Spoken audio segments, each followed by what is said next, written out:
Price God. இன்றைய தியானம் பிரசங்கி அதிகாரம் 3 1 முதல் 12 வரை. ஒவ்வொன்றிற்கும் ஒவ்வொரு காலம் உண்டு. வானத்தின் கீழ் இருக்கிற ஒவ்வொரு காரியத்துக்கும் ஒவ்வொரு சமயம் உண்டு.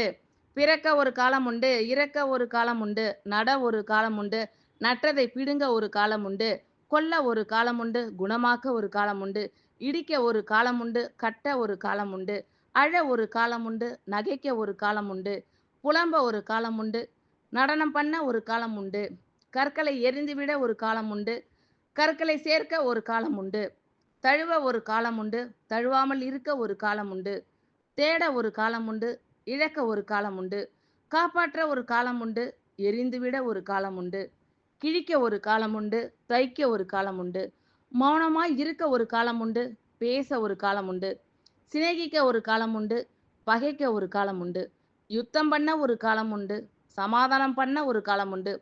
வருத்தப்பட்டு பிரயாசப்படுகிறவனுக்கு அதனால் பலன் என்ன? மனுபுத்திரர் பாடுபடும்படி தேவன் அவர்களுக்கு நியமித்த தொல்லையை கண்டேன்.